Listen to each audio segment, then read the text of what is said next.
Assalamualaikum warahmatullahi wabarakatuh. Untuk siswa TKRU Teknik Kendaraan Otomotif, alhamdulillah hari ini kita masih diberi kesempatan untuk belajar.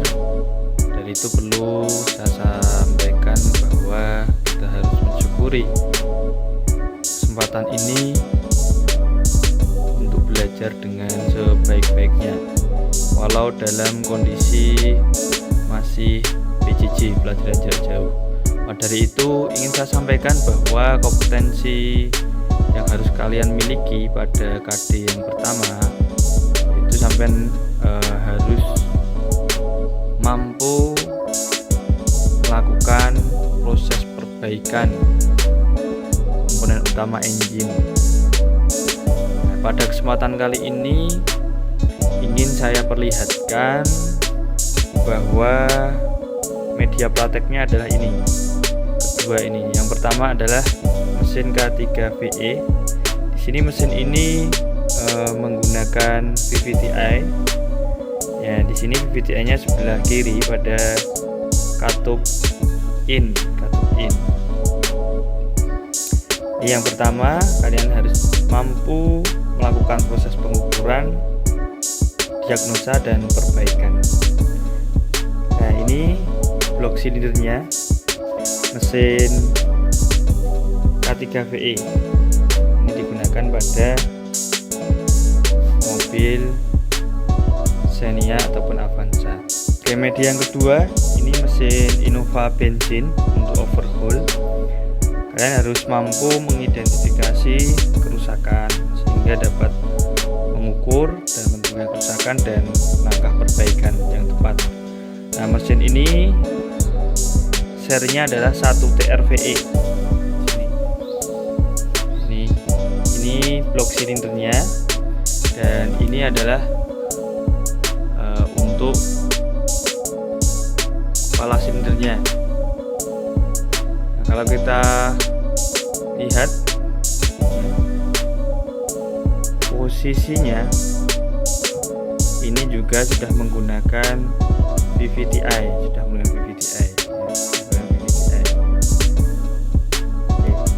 Maka dari itu akan saya jelaskan. Yang kemarin kalian sudah mengetahui komponen dari mesin K3VE dari PT Astra International. Selanjutnya ini akan saya jelaskan komponen dari mesin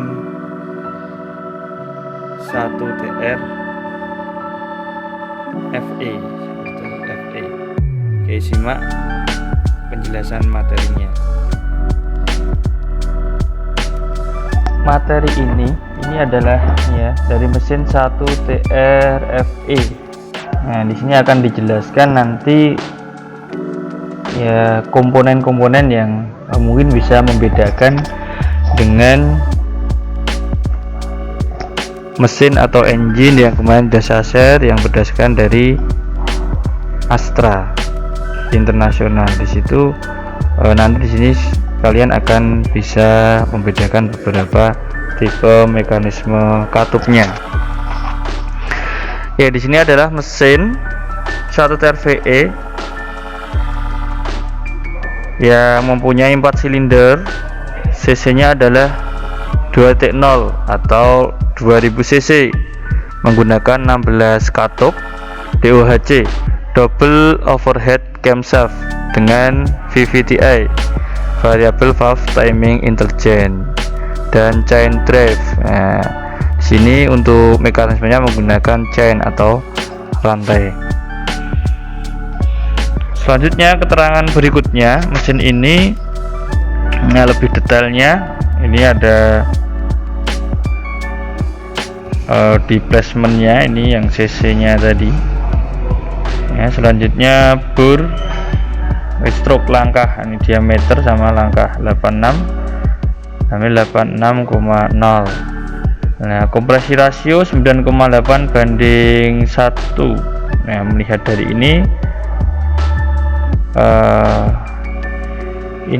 nanti bisa mempengaruhi bahan bakar yang digunakan, compression ratio.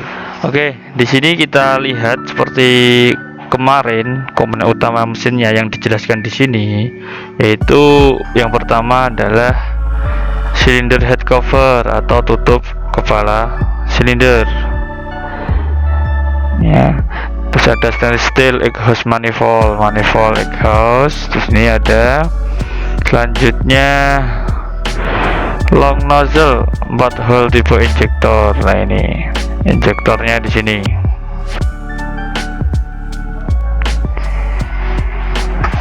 Untuk pengapiannya ini DS and long reach tipe spark plug.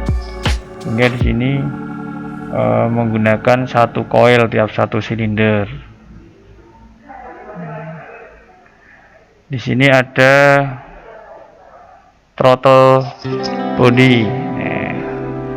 Selanjutnya ada knock sensor di belakang. Ini ada knock sensor. Ini ada intake manifold. Ya, kalau kita lihat innya itu di sebelah kanan ya, ini sebelah kanan, dan kirinya itu exhaust.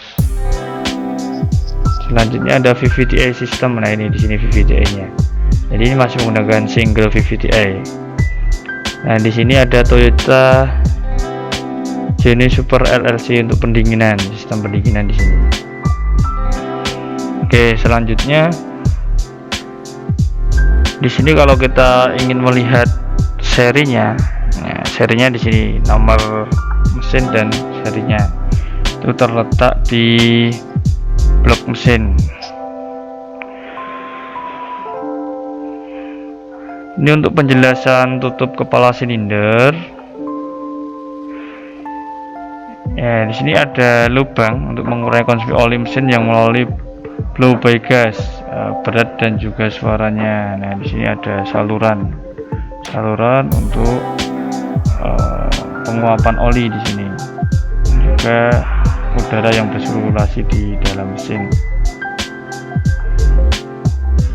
Nah, di sini filenya acrylic rubber. Nah, filenya yang mungkin secara periodik juga harus diganti ketika terjadi kebocoran pada sil tersebut. Kepala silinder. Nah, kalau lihat kepala silinder di sini bahannya, nah mungkin sudah bertanya ya, bahan yang ringan kuat. Nah, ini bahannya itu aluminium alloy. Nah, di sini. Oke, kita lihat mekanisme katup. Nah, mekanisme katup kalau kita lihat ya, ini adalah camshaft. Ini camshaft, adalah katup. Nah, di sini kalau kita melihat engine yang kemarin masih ada celahnya, ada lifternya. Di sini tidak ada lifter. Ya, ini ada yang namanya hydraulic latch adjuster. Nah, di sini akan menjaga agar nok ini selalu bersentuhan. Jadi tidak ada celahnya di sini, tidak ada celahnya.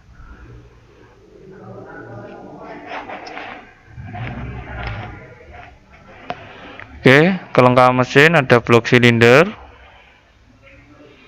Ya, terbuat dari cast iron, memiliki sirip untuk memperkuat rigiditas dan mengurangi suara dan getaran. Nah, di sini. Ini bak olinya masuk di sini ya, stilnya di sini. Nah, sama bahannya aluminium alloy.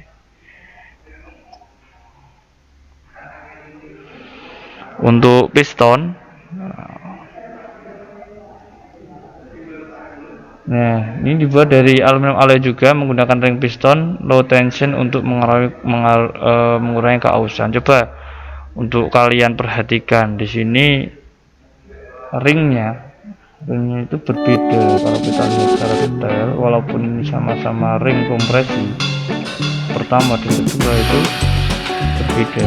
Jadi ketika kalian melepas ring torak sampai terbalik ya, bisa terpasang, tapi untuk bentuknya ini disesuaikan dengan kebutuhan dan mempunyai manfaat yang berbeda ya. Oke. Selanjutnya di sini ada bearing crankshaft. Nah, bearing crankshaft. Nah, biasanya yang kemarin saya sampaikan bahwa bearing ini biasanya dikatakan di bengkel itu bantalan duduk. Nah, ini menghubungkan atau sebagai bearing antara crankshaft dan blok silinder. Nah, dan ada juga bearing ini nanti yang antara crankshaft dan batang torak. Nah, bearing crankshaft yang tak memiliki kuku atau claw. Nah, di sini ya, micro groove. Ini ada garis untuk celah oli. Ya, perhatikan di sini. Tanda ini perhatikan. Nah, ini diperhatikan. Yang piring atas ini piring bawah. Atasnya di sini ya, jika dibalik seperti bawah, tapi ini di atas dari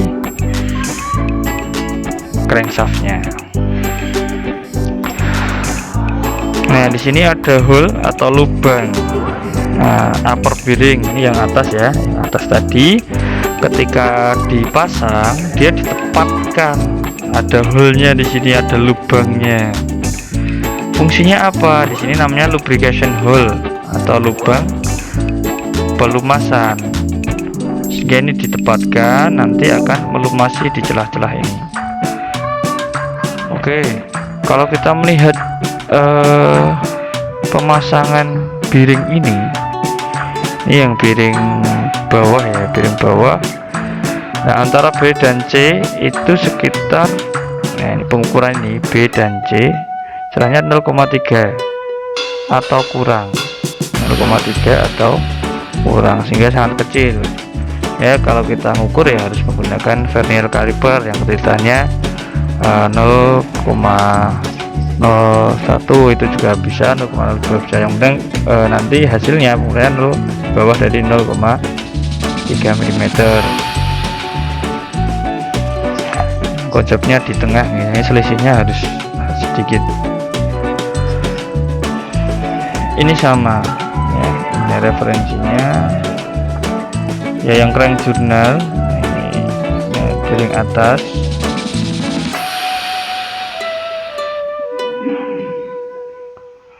Crank journal.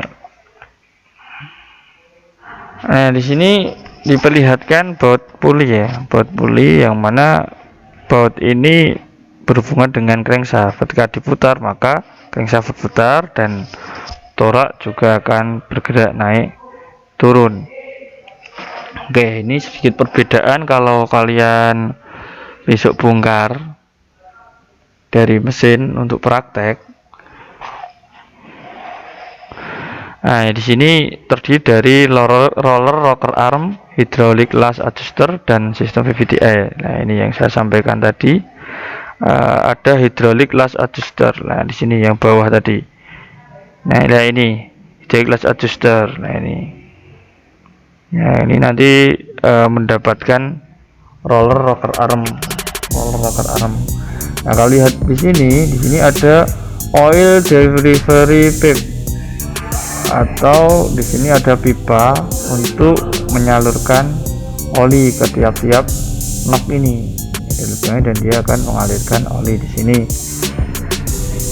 Nah, ini untuk kontrol VVDI-nya. Di sini ada tempat untuk memasang gearnya, ini gear memasang timing chainnya.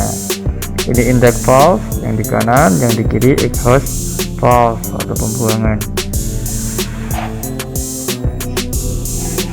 Oke, di sini lebih jelasnya rocker armnya di sini menggunakan roller, sehingga putarannya sangat lembut, lembutnya di sini.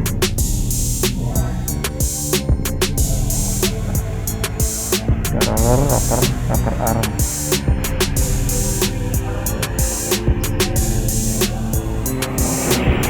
Ini cara kerjanya semacam ini. Kalau kita lihat di sini dikatakan zero clearance.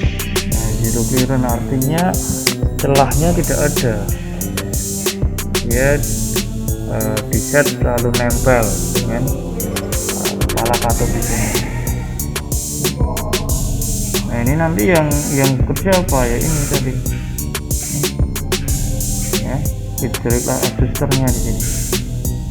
Nah hydraulic lash adjuster ini terdiri dari beberapa komponen. Nah, ini ada plungernya, ada low pressure chamber, oil, dia untuk saluran olinya di sini, check ball, ada bolanya, ada check ball spring, pegasnya, dan ada high pressure chamber, tekanan yang tinggi yang ada di bawah ini, dan ada plunger spring. Dia menekan seluruh ini plunger, dia akan ditekan ke atas. Oke, di sini ada pegas kecil. Ini ketika ada getaran dia akan main di sini. Ini akan gerakannya lembut. Nah, rocker arm dan hydraulic lash adjuster. Nah ini ya, dipasang di sini, busnya jangan terbalik, ya semacam ini.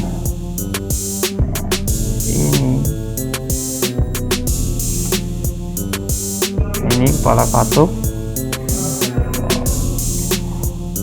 Nah, nanti pergerakan ini apa? Pergerakan dari rocker arm ini juga diatur oleh camshaft. Ini camshaft di atas rocker arm yang menggunakan roller tersebut, dan hydraulic lash adjusternya itu menjaga celah agar tetap rapat begitu, sehingga kekuatan dari hydraulic lash adjusternya itu ya, dia menekannya itu ya sebatas dari menjaga celah tersebut, nah semacam ini. Nah kita lihat ya, ini kerja dari mekanisme katup ini selalu nempel, roller ini selalu nempel, ini juga akan menekan. Ini menekan ke atas, dia tertekan ke bawah. Nah, ini akan memiliki tekanan di sini. Oli yang tertekan ini dia akan mampu mengembalikan dan dibantu oleh bekas yang ada, sehingga di sini lubang oilnya ini harus selalu tepat ini untuk masuknya pelumas. Sehingga nanti ada istilah di sini membleeding atau mengisi apa itu oli yang ada di hydraulic lash adjusternya. Oke, di sini kalau mungkin ada proses penggantian oli yang ada di dalam hydraulic lash adjuster. Oke, yang pertama ini menggunakan SST ya. SST di jarum itu dimasukkan pada hole-nya di sini. Hole pada hydraulic lash adjuster, lubang dimasukkan dan ditekan di sini menggunakan SST. Yang benar dia harus lurus. Ini salah, miring. Kok nekan kok berat. Ternyata di sini tidak tepat pada bolnya. Kalau dia tepat pada bolnya ya dia akan terasa ada tekanan, ada perlawanan tekanan dari bol yang bawahnya ada bekasnya. Setelah itu untuk memasukkan oli, nah di sini dia harus menggunakan pan atau panci yang diisi dengan oli mesin. Selanjutnya masukkan hydraulic lash adjuster pada oli mesin tersebut, tekan ya, menggerakkan plunger naik turun ya. Ini kurang lebih 5 sampai 6 kali. Nah, ini tergantung sudah penuh atau belum, tapi di sini sudah diinstruksikan bahwa 5 sampai 6 kali ini harusnya sudah maksimal. Nah, di sini kalau sudah terisi bagaimana perbedaannya? Ini adalah plunger akan terasa keras ketika plunger ditekan kuat dengan tangan. Keras dengan tangan. Tapi kalau kita melihat mekanisme mesin mekanisme katup di mesin tersebut ya itu karena tertekan dengan kuat, maka ya dia akan bekerja.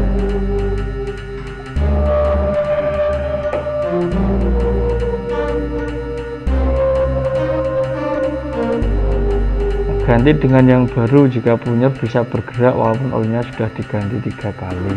Mama dicoba terus kok dia tidak mau keras dan mau dengan tangannya bisa bergerak, maka ya harus diganti.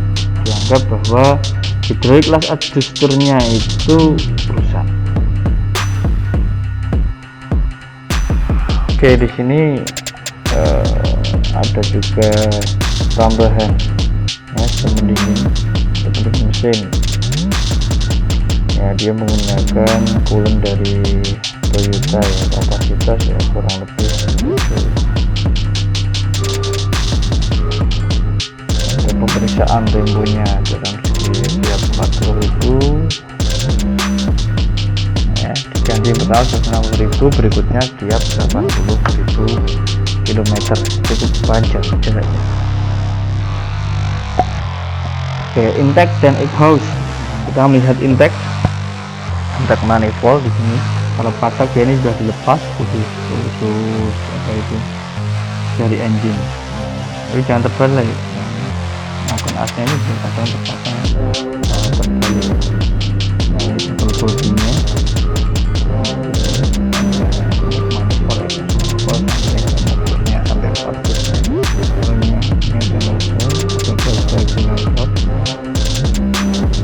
Dari tab atau kita bagi di sini.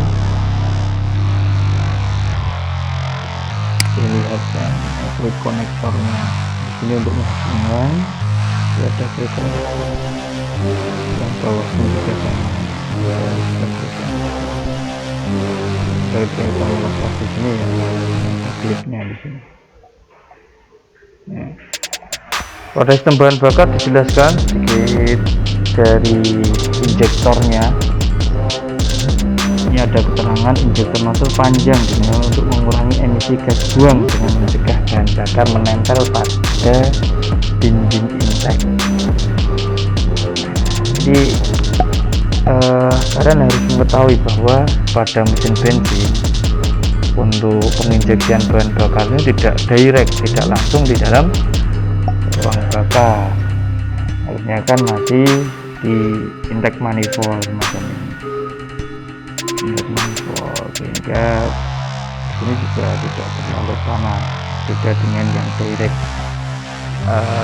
yaitu nozzle atau injektor yang digunakan pada mesin diesel. Ini bedanya long nozzle tipe, ini lebih panjang, ini lebih dekat, ini yang normal. Nah, kalau kita dilihat jaraknya di sini lebih dekat ketika menggunakan long nozzle tipe, ya panjang di bawahnya. Oke, ini fuel pumpnya ya, fuel pumpnya.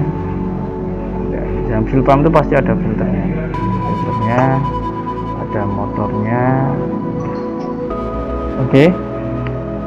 Untuk coil dia menggunakan disk, menggunakan 4 ignition coil ya, pada 4 silinder. Jadi satu silinder menggunakan satu coil dan menggunakan busi tipe panjang, ini long ya, ulirnya ini lebih panjang. Ini perbedaannya ya, lebih panjang ulirnya. Keuntungannya salah satunya adalah pendinginannya yang lebih maksimal ketika melihat dari ini. Water jacket itu adalah lubang pada engine yang berfungsi untuk dilalui air atau sistem pendingin.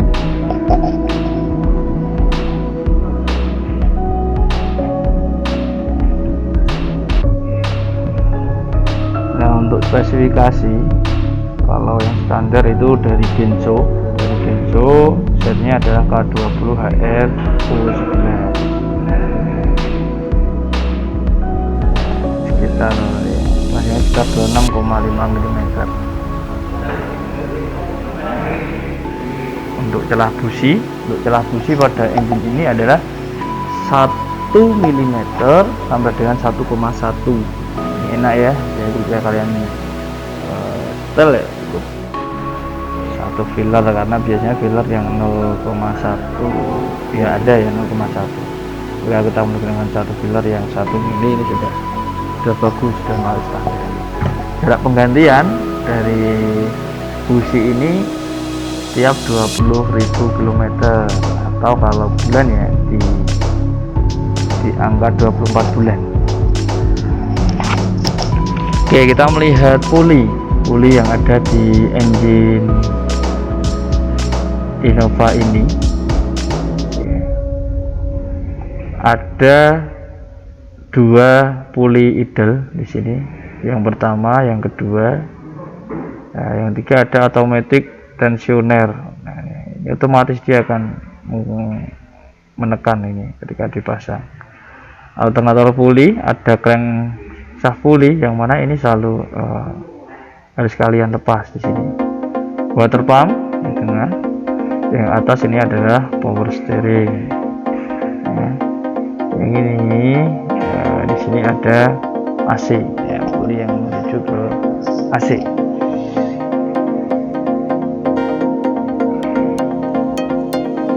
Oke, pemeriksaan beltnya itu lebih ya 20.000 km.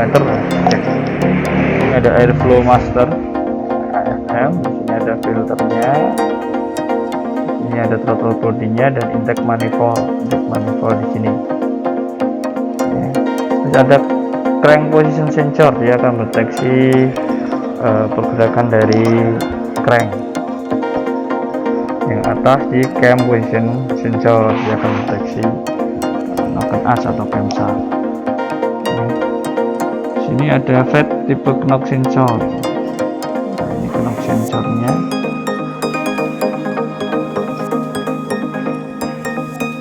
Nah, untuk detail knock sensor.